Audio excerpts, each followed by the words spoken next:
Okay, everyone. So welcome. This is the Connect series for the 2016-2017 school year. My name is Jessica Schwartzer. I'm a doctoral student at George Mason University in Fairfax, Virginia, which is right outside of Washington, D.C.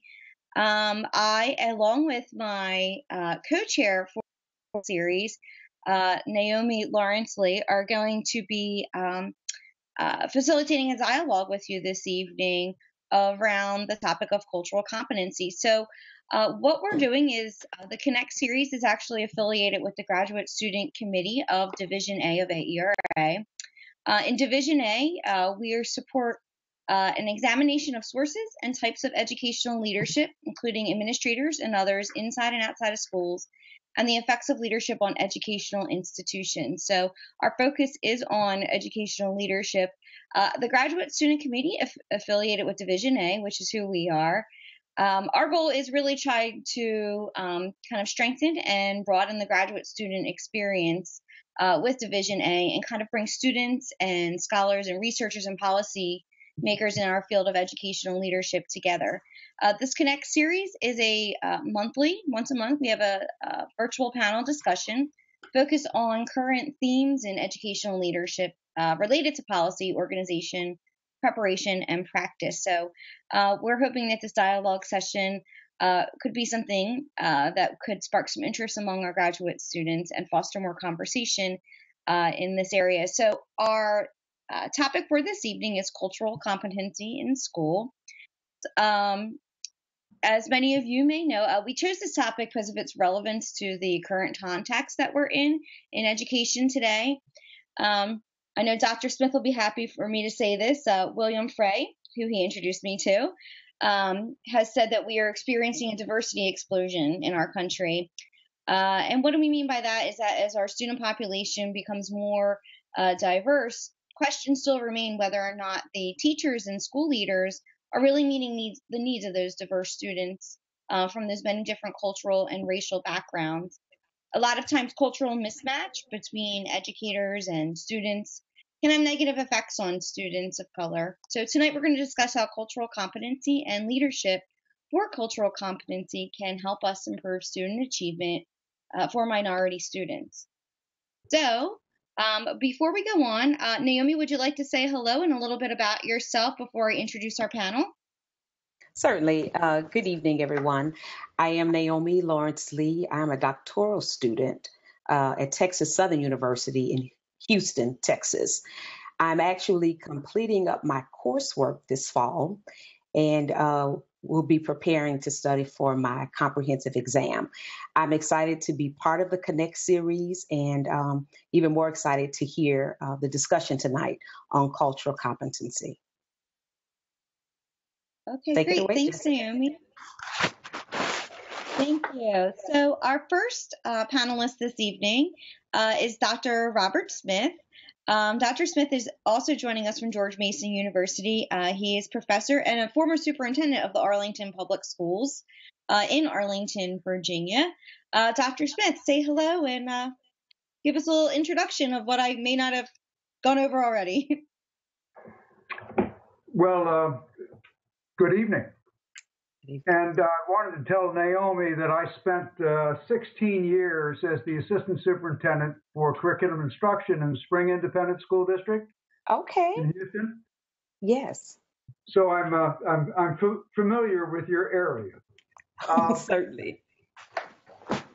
I spent about a dozen years in the Arlington Superintendency here in Virginia, and for the last 6+ years have been at George Mason University. At some point, I'll probably retire from education, but I haven't gotten to that point yet. A couple of things that I want to mention. One is that, and I'm sure Madeline will speak to this, but was involved in the original formation of the Minority Student Achievement Network in 1999 and served on its governing board until I retired from the Arlington Public Schools in 2009. After the experience in Arlington with cultural competence and with our work on trying to close opportunity and achievement gaps, uh, 5 colleagues and I published a book called Gaining on the Gap, Changing Hearts, Minds, and Practice, which is largely a reflection from the other folks who wrote the book, not from me, on their actual cultural competence training and the effect of cultural competence training on the school district. In the past few years, I've been involved in again working with the Minority Student Achievement Network and along with a colleague by the name of David Brazier, who is a professor at Stanford University now, was at George Mason. We published a book, the Harvard Education Press, I guess, actually published the book. We wrote it. That was published this past spring called Striving for Equity, District Leadership for Narrowing Opportunity and Achievement Gaps. And that's the end of my long commercial. Okay, thank you, Dr. Smith. Great books, everybody. Check them out. And we also have with us this evening Dr. Madeline Hafner. Madeline is the executive director of the Minority Student Achievement Network that Dr. Smith had just mentioned. She's coming from us from the Wisconsin Center for Education Research at the University of Wisconsin-Madison. Hello, Madeline. If you want to say hello, tell us a little bit about yourself. Sure. My name is Madeline Hafner, and like Jessica shared, I'm the executive director of MSAN, the Minority Student Achievement Network, which I will affectionately refer to now as MSAN, since it's such a long name. I've been here at the Wisconsin Center for Education Research when MSAN moved from a school district to be located at a research institution in 2007. I'm also an associate scientist here at the center, and we are part of the School of Education. In terms of my background, I come to race work via my advocacy work through special education. I started out what seems like many moons ago, but that means I should be retired, and I'm not, as being a special education teacher. And then that route took me to being a district level advocate for students and families and districts experiencing students who have very challenging behaviors. And then I went on to graduate school, and I just want to honor Jessica, Naomi, and Emma. All of your hard work will pay off someday. You don't think you're going to get there, but then you do. And I know that graduate students are going to be the primary audience for this webcast. And so one of the things I'd like to talk about a little bit later is all of you are being prepared at research intensive institutions. And I'd also like to put in a plug for using research to work in think tanks, regional educational laboratories, or spaces like mine here at Wisconsin Center for Ed Research, where my role is to facilitate research partnerships as well as conduct research in my job with MSAN. Like I said, I've been here at the University of Wisconsin since 2007. Prior to that, I was a professor at Loyola University in Chicago and the University of Utah in Salt Lake City. I think that's it. Okay. Okay, thank you, Madeline. Well, I guess we keep throwing around the term cultural competency, so why don't we just start right from the top? Can you tell us a little bit, either of you, if you want to field this question, what do we mean by cultural competency? I'll be glad to start, Madeline, and then you can correct me and give them the truth. In short, cultural competence is understanding and appreciating the cultures of the students that we teach.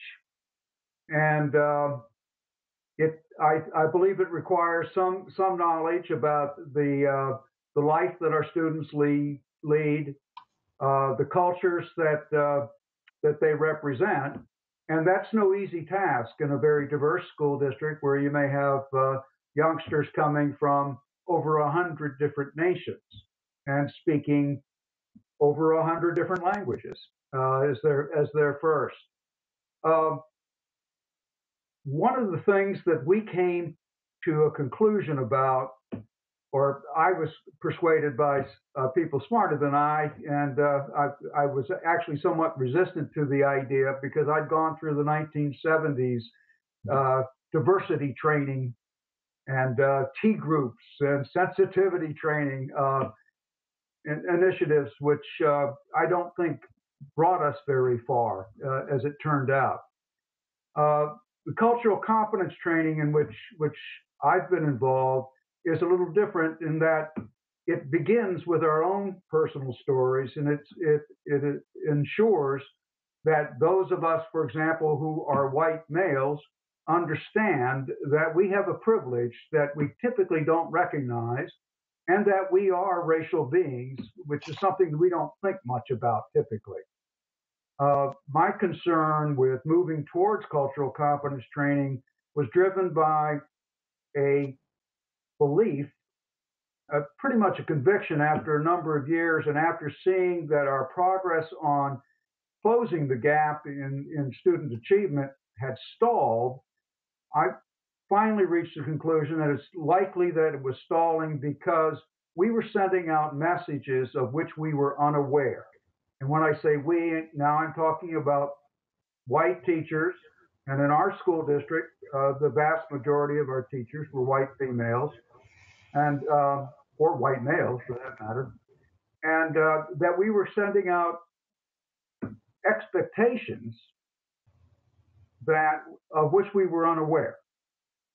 And this is a manifestation of implicit bias. It's a manifestation of what some folks have called microaggressions. And in fact, it was that article on microaggressions that first got me thinking about the need to do a different kind of work than we had been doing on the issue of teacher expectations. Went on too long, Madeline. Sorry. No, that's great. I think you provided a larger context in which this notion of cultural competency comes to play.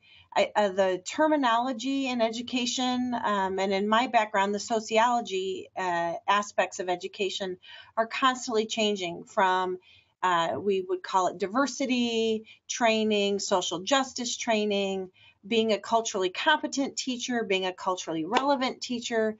Uh, what are some other notions? Culturally responsive. Right.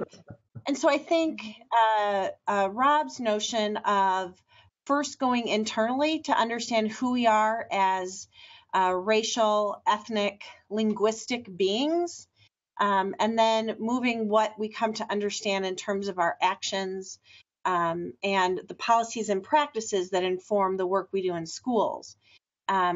I think for me, I really subscribed most recently to Paul Gorski's notion of equity literacy, simply because what I have heard over time with the notion of cultural competency or cultural responsiveness is, well, I can't possibly know all the cultures of every child who comes into my school or into my classroom. So what am I supposed to do? Or questions I get often is, well, how am I supposed to teach Latino children? How do I address Hmong parents? And so I think moving for me that focus from what does it mean to be culturally competent, which has historical baggage, to what does it mean to be equity literate? And so there are some sort of tenets of Gorski's frame of equity literacy, and it really looks at the thing I like about it too is it's very skill oriented. I think so often in the world of equity, we can get into our sort of navel gazing mode of what does it mean to be Black? What does it mean to be white? And that's important, but then there's always the and how do we move these structures that have been roadblocks to success for our students for for generations. And so Gorski outlines equity literacy skills. First, the ability to recognize inequity, so knowing how to see it, responding to inequity, which is knowing what to do, redressing inequity, which is knowing how to abolish it, and sustaining equity, which is knowing how to stay equity over time.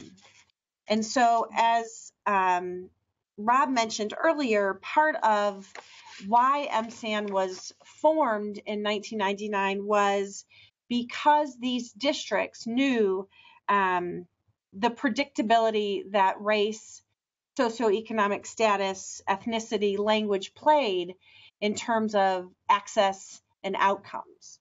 And so these folks were, I'd say, ahead of the curve in terms of disaggregating data to understand while the larger district may have looked like a blue ribbon district, there were definitely students who were not as successful as their white middle to upper class peers.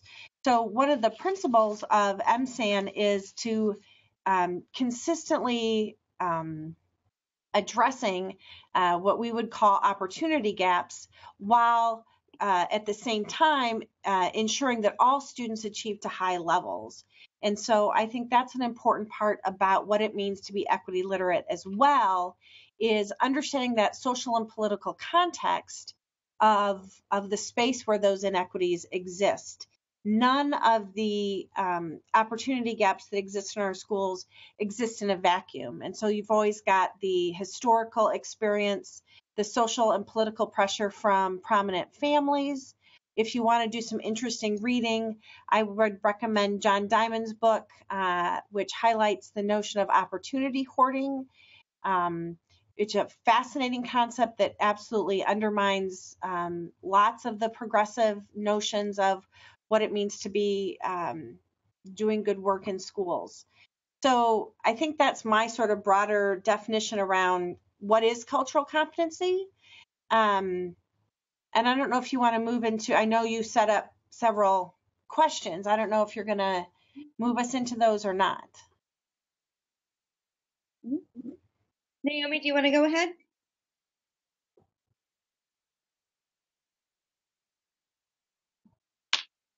You're muted, Naomi. Oh.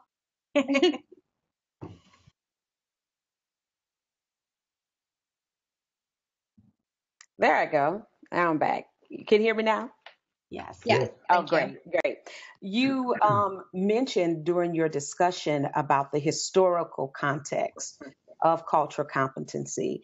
If we could just go a little bit more in detail of what is the historical and social context of cultural competency and the way it's situated today. You want to go, Rob? We'll just play badminton here. No, you go. You go. Again, I'll reference John Diamond's book, Despite the Best Intentions, which provides a nice, many of these authors that we all have read, anyone who works in the field of educational equity understands that, again, none of the inequities that exist in our public schools occur in a vacuum. And so that larger historical and social context of institutionalized racism, institutionalized sexism, homophobia really run rampant in terms of the underlying policies and structures that inform how we do schools. We can't make this a history of education course, but I think we all need to remember who public schools were invented for. Mm-hmm. And barring Rob, they weren't invented for any of us at this table. And That's so, and unless Rob in the late, 1700s, early 1800s was going to be a minister or a lawyer, he couldn't even have access. So I think we need to remember sort of the structures of schooling were meant for particular people. And then as we move toward especially racial, understanding the racialized notion of access and outcomes, understanding that, the social context of Jim Crow the social context of voting rights, which impact the local politics of school districts. And so, again, I think many educators come to the enterprise thinking they are colorblind, and understanding that historical and social context, that understanding that institutionalized racism exists, and that we're not talking about overt Klan manifestations. If that does happen, that's a different category. But understanding that it's about those policies and practices that have been put in place to perpetuate success for some people at the disadvantage of others. And I think there are many current authors who do a wonderful job about providing that larger context. One of the best books I've read, although you need a sort of a stick to impale your head after you read it, is Michelle Alexander's book, The New Jim Crow, colorblindness in the time, mass incarceration in a time of colorblindness. So I think, again, it provides that economic, social context in which institutionalized racism rears its ugly head. And I have to say, working in this organization, you never have to start a conversation by bringing people along. Everybody, when they join, acknowledges the impact of institutionalized racism when a district joins. So it's a fundamentally different conversation when these educators, these superintendents get together than when you're dragging people, to the church. This group, and everybody is humble enough to know they don't have an answer, but they're kind of part of the choir. And so that's been a gift for me. But it also, when I move outside of MSAN districts and present either locally in the state of Wisconsin or nationally, I forget that not everyone, that some people need convincing. And the gift that MSAN has given me is I never have to convince anyone to get who's at the table. Okay. Go, Rob. Well, I want to pick up on one strain at least of what you've said. I believe right now we're seeing a increase in some of the factors that led us to have unequal results in the first place. And initially, those unequal results, I think, were the product of pure, unvarnished, discriminatory behaviors and structures that led us to have segregated schools, that led us to have unequal allocations of resources for children of color, for communities of color. That's less evident today in terms of overt behaviors, but we have increasing income inequality. We have increases in the inequities and allocations across school districts because of the fact that our school districts also follow social lines. If we're quoting people, I think probably one of the most important books that I've read in the last couple of years was Robert Putnam's book, Our Kids, where he makes very, I think, persuasively the argument about income inequality being a primary driver, not the only driver, but the primary driver. But he also concludes, unlike some folks, some sociologists, some economists who say that we're not being realistic when we say we want to close opportunity and achievement gaps in schools, or that schools can do any of that kind of work. He says that yes, schools can't control the income inequality, but we can mediate some of its effects by what we do in schools. And I think that's a really big fight to take.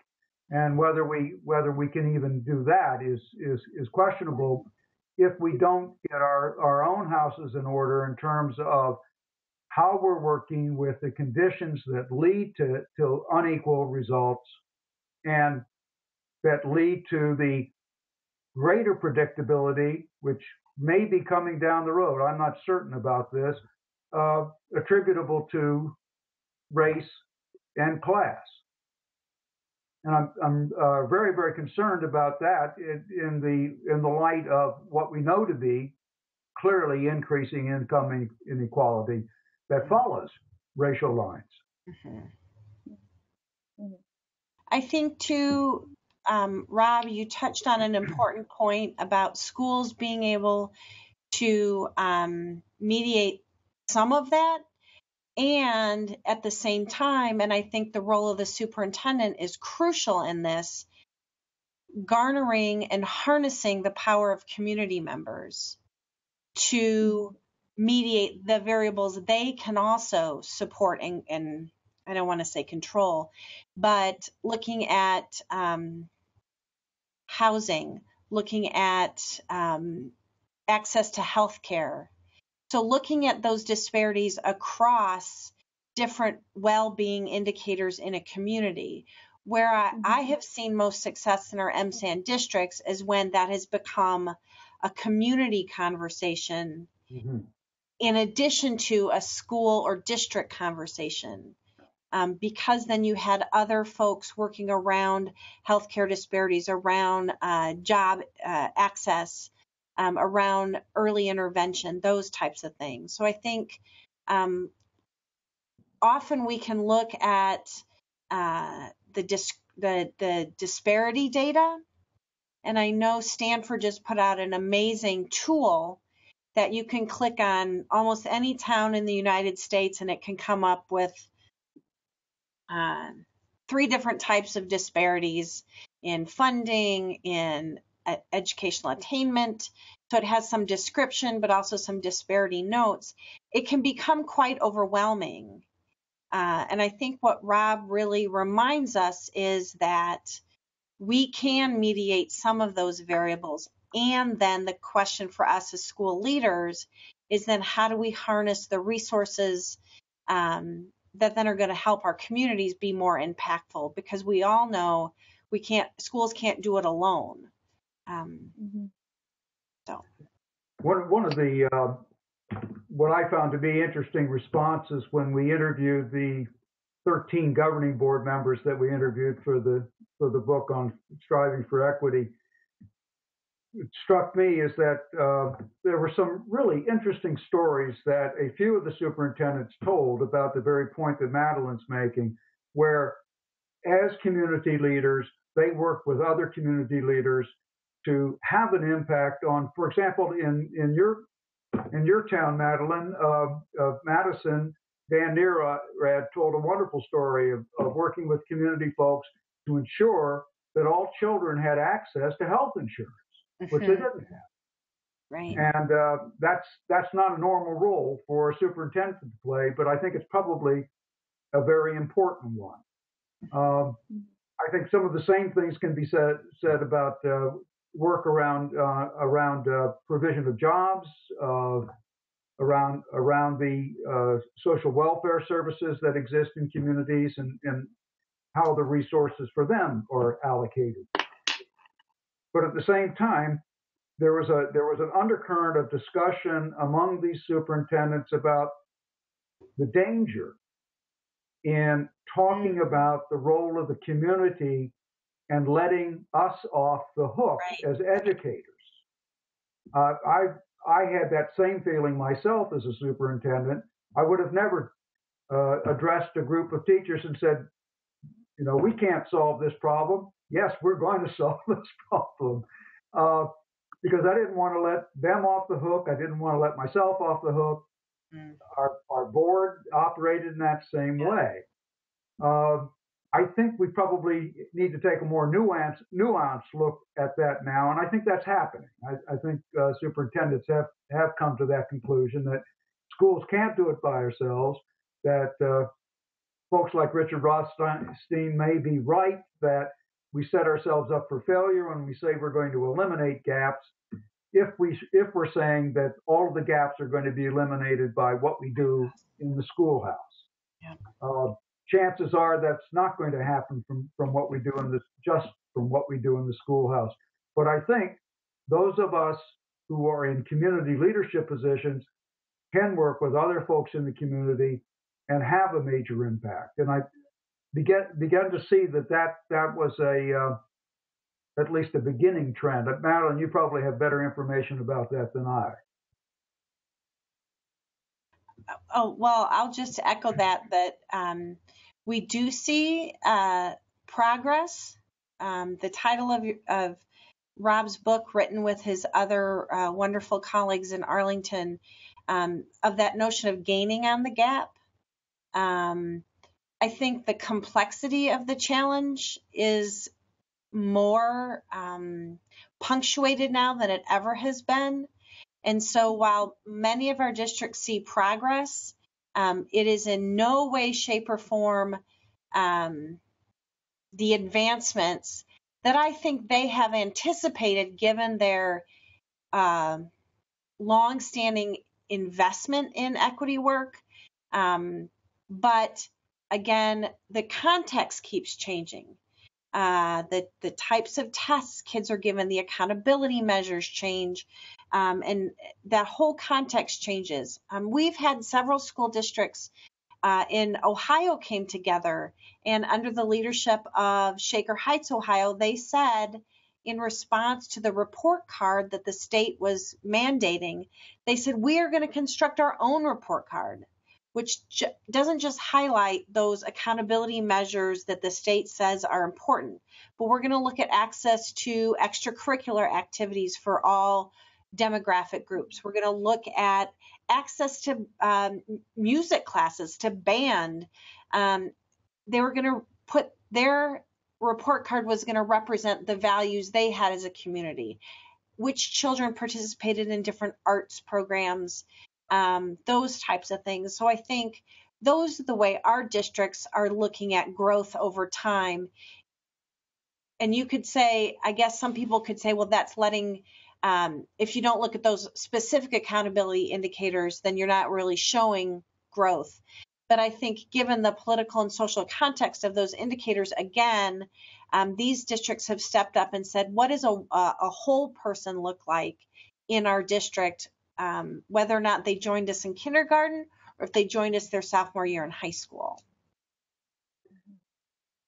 I think one of the issues that continues from the very first years of MSAN to now is that districts that tend to make progress on this issue are districts that have made this issue its priority. And where their communities have accepted that as a priority. And in some of the districts that where we were talking to the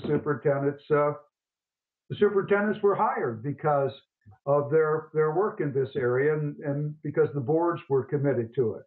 So what we found is that this work did not get done unless the superintendent and the board agreed that this is a priority, that the community was supporting them in that priority, and then that the superintendent and the board took steps to make certain that this priority was known and that it was owned by all of the staff.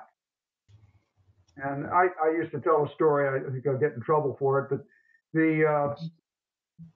I live inside the Beltway, and the Arlington School District is inside the Washington Beltway. And here in Washington, when we have a problem, we identify it and we say, this is the problem. And then we create a budget and we create an office or an organization that's responsible for solving the problem. And then we never return to it again. And we're not responsible for it. It's that office over there that we created. And I don't think that works in school districts. It's got to be everyone's problem, and we all have to accept responsibility for working on it. And then we have to accept responsibility as well for reporting our progress and demonstrating that progress publicly, and when we do well and when we do less well.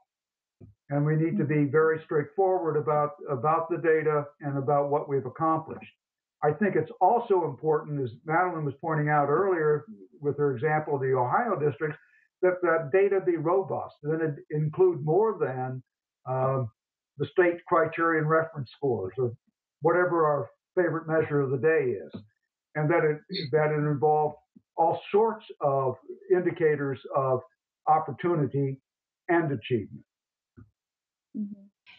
And I hope I'm not moving into the next question, but the question that you asked was, why is cultural competency necessary in schools and what are its consequences? And I think Rob hits on a very important piece. The role of district leadership in terms of ensuring that cultural competency or equity literacy grabs hold and takes hold over time.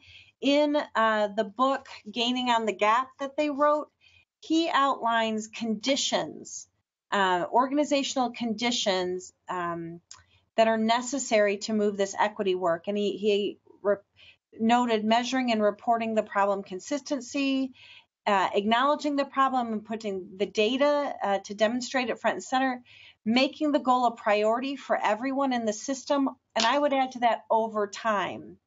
This is none of these districts across the United States or within MSAN have said we can do this in 3 to 5 years.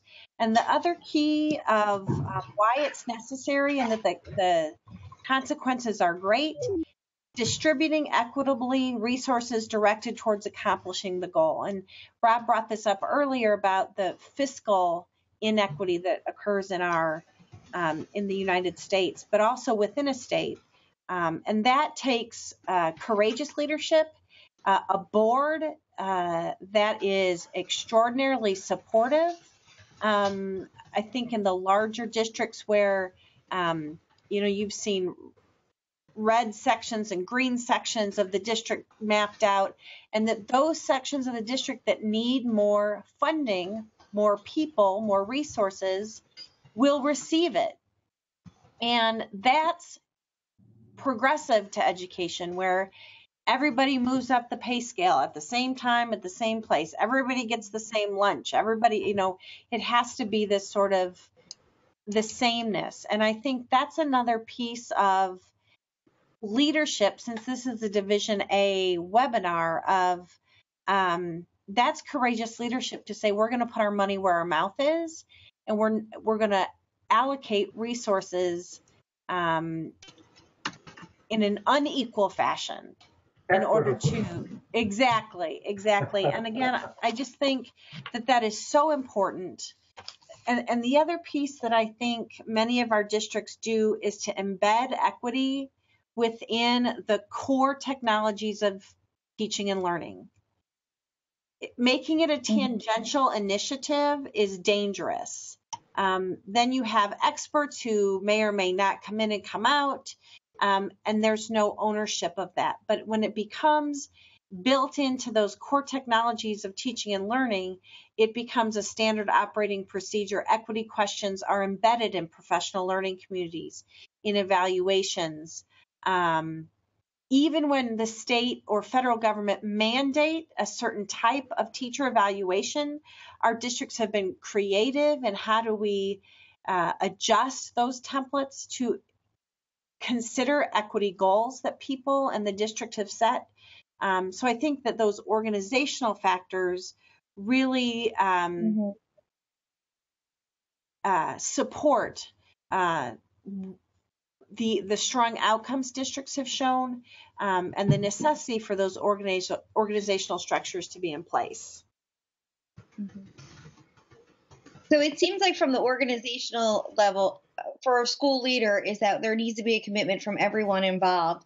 And you talked about the role of school leaders, even up to the superintendents, all the way to using the school board to help with this initiative along with the community. But I guess my question is, what then happens in the classroom? For example, the leadership role with the teachers themselves. I know a lot of times in the past there's been more professional development training and like diversity training or multicultural training. How is that different from what you're talking about here, cultural competency, when it comes to the role of the teacher in that?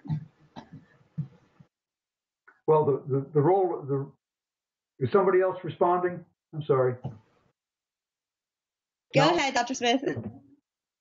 The role of the teacher is central, and it's teacher expectation, principal expectation, as well as community and parent expectation. But teacher expectation is a crucial variable, it seems to me, in how students respond to instruction. And as I started out saying at the beginning of this session, teacher expectations are communicated in a variety of ways, and some of them in ways of which the conveyor is unaware. And so that's why it's so important, I believe, for people to understand their own position vis-a-vis race, vis-a-vis class, and without that, then it's difficult for them to understand the kinds of messages they're sending with the kinds of things that they say, or the way that they approach problems, or the way they approach children's responses. We know, for example, that we have a very, very difficult challenge where we've made very little progress in changing the suspension rates, for example, between white youngsters and in particular African American, but also Latino, but particularly African American male youngsters. Mm-hmm. And when we look at the data, it's fairly clear, at least in most of the national data that I've seen, and certainly the local data that I've seen, that African American youngsters are suspended at much higher rates than are white youngsters.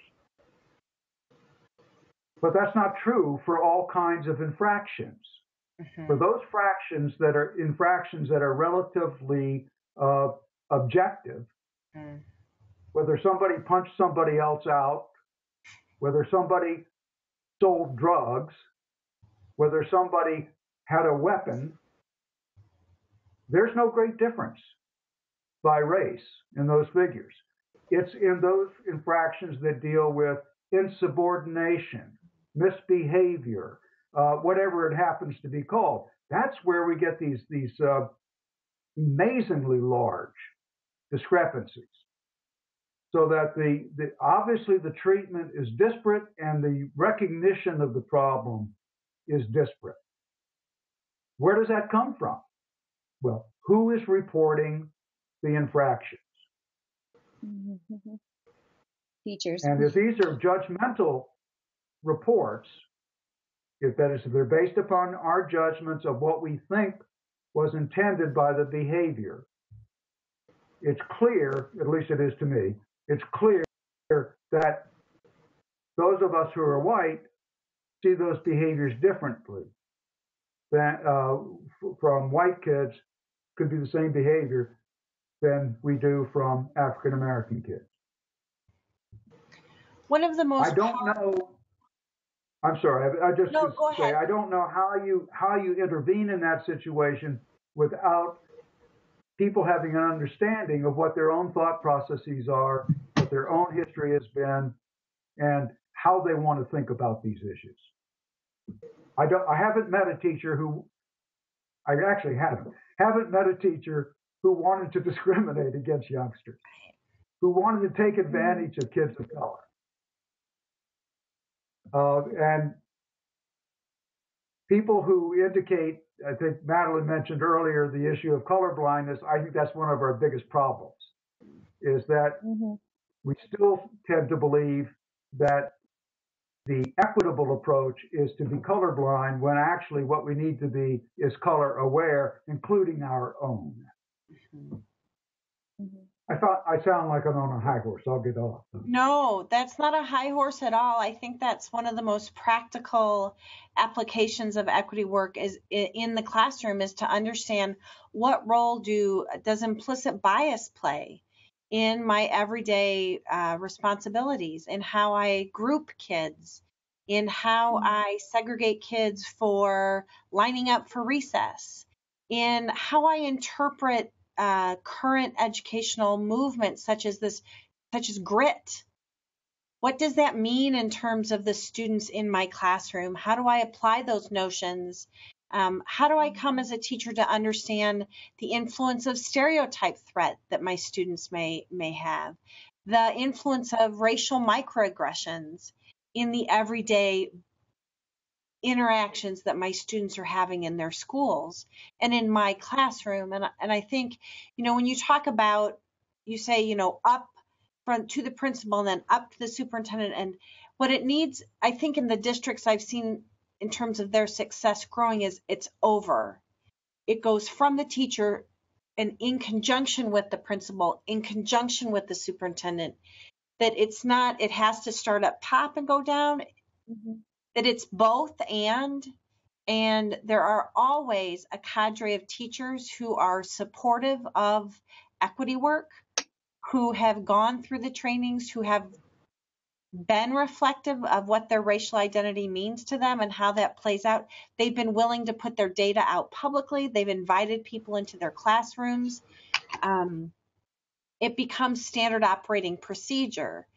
And I think one of the most critical roles that we can do in higher education, when you run a consortium of school districts, whether you're a building principal, a superintendent, or a school board member, is look at what role does school culture play in the support of teachers taking on those lenses, or the non-supportive role. And so I think really in our leadership preparation programs, looking at the role of the principal in establishing, and this may be outdated, but it used to be the most impact principals had was in establishing a vision for the school and ensuring there was a sense of self-efficacy that teachers experienced.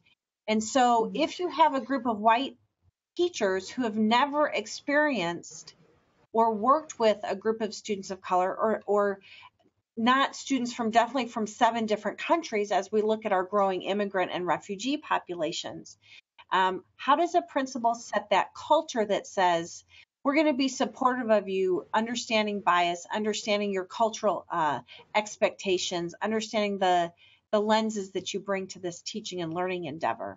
But I think one of the most powerful pieces is, what does the data show in your everyday teaching exchange?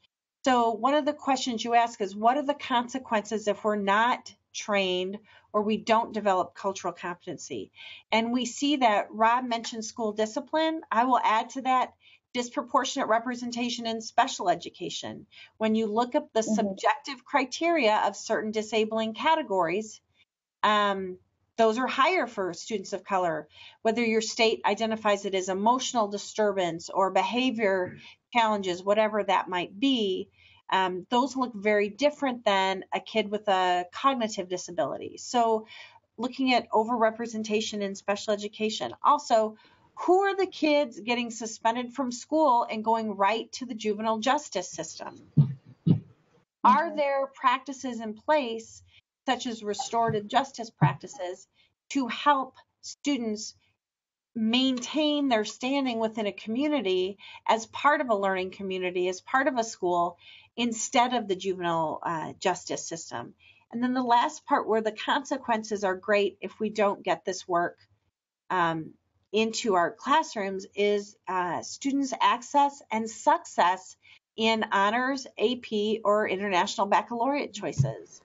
I do not see anywhere else in my work in our districts where institutionalized racism and bias rear their ugly heads more prominently than I have seen in honors. It is the stories I hear from students. One of the parts of MSAN is we support student leadership in terms of our high school students, our MSAN scholars, to take their ideas for equitable initiatives. Help districts bring those to fruition. But I have heard repeatedly the small slights and microaggressions our students experience out of the goodness of people's hearts. For example, a student will say to me repeatedly, I'll go to my counselor to sign up for an honors class, and the first words out of his mouth are, well, that's a really hard course. And the student says, yes, it's an honors course. Well, there's going to be a lot of homework in that course. And I know what I would have done at 16. I would have walked right out of that room and said, okay, thank you, Mr. Smith, and gone home. And our kids are so persistent, but they shouldn't have to be that persistent. And so I've seen a lot of our districts really engage in what are our access mechanisms to honors courses? How do we do an earned honors credit? And some of our districts have found that the kids who have not traditionally been in honors courses are doing better academically than the students who would have been ushered in. That the earned component is really much more successful for our students of color and first generation students than it would be for the kids who would have gone there no matter what. I shouldn't say aren't working as hard, but yeah, it's been a very exciting space to see our districts change their practices and their policies for access. But again, I think it's one of the spaces, in addition to discipline, where it's going to take a lot more effort at the core center of teaching to change the outcomes in that arena. One of the things that I believe happens when good leadership is displayed by the principal, the assistant principals, the counselors, is on this very issue, and I've seen just wonderful examples of principals recruiting youngsters to sign up for an AP class, encourage them, take at least one, just try it out, see how you do. Principals, counselors calling parents and suggesting to them that that's possible. Now, that can't happen, however, unless there has been preliminarily, and this is one of the things we found across the districts where we interviewed, is that all of the districts that were having real progress in seeing a greater representation of youngsters of color in advanced placement or IB classes got rid of most of the prerequisites. And I know that in Arlington in the mid 90s, 97, 98, late 90s, I guess, there were a whole series of hoops through which kids had to go in order to get into those classes, and parents trying to get their kids into more advanced classes just were blocked at every step. And the typical response was something like, well, we don't want to set children up for failure. Right. And yet, when those prerequisites came down, and they came down in various ways, through a series of bureaucratic moves in some places, Shaker Heights, that you mentioned earlier, Mark Freeman just kind of issued an edict. There wouldn't be any prerequisites. And in every case where we talked to superintendents about their data around advanced placement, they had major increases. I think it was in Farmington, Michigan, where Sue Zervala reported about a fourfold increase in the representation of African American kids in advanced placement, with no decrease in the proportion of qualifying scores on the advanced placement exams. And that was not just the Farmington story. That was across a number of the school districts who had the same kind of data to report. that doesn't come easily. It's not just a matter of having kids go into the classes, it's also then providing some supports along the way. And there were summer interventions, and there were counseling interventions, and there were student support groups as well in a number of the locations. And I think all of those things are crucial. I think Madeline is describing one of the major issues. Well, thank you very much, guys. I think you've really gotten across the point that, school leaders do have the ability to mediate some of these variables that are affecting some of our most vulnerable students by way of looking at this from the lens of cultural competency. You definitely gave us a nice little resource list there, so we'll be busy reading. Like I said, Gaining on the Gap is a great book, and Equity for Excellence. I would definitely check them out. And also, too, check out Dr. Hafner's work that she's doing over at the University of Wisconsin with the Minority Student Achievement Network. Dr. Smith, again, I would really like to thank you for joining us this evening. Dr. Hafner, also thank you for joining us this evening. I see Emma Bullock. We have you there. Emma, for those of you who don't know, is our senior rep for the Graduate Student Committee. Unfortunately, we went out of time this evening. Emma, do you have a quick question at all? You're good to go? Okay. Thank you, Emma. Naomi, I want to thank you, too, for your help this evening, my great co-chair. I just wanted to let you know that our next Connect series is going to be on November 28th. Our topic for that evening is refugee and homeless students. So if you're a scholar or a policymaker in this area and you have any recommendations, or if you'd like to participate as a panelist for this discussion, please contact us. Our Twitter handle is at Division A GSC, or you can visit us on Facebook at AERA Division A Graduate Students. We also have our webpage, too. You can find us under the Graduate Student Corner at aeradivision.org. On our website, you can also find information about submitting papers that are related to some of the topics that we're covering here in the Connect series. You can find all about that at, again, aeradivision.org. I want to thank all of our panelists for joining us. And we hope to see you next month on November 28th for our next Connect series. Thank you. Thank Good. you. Thank you, Jessica. Good night. Good night. Good night.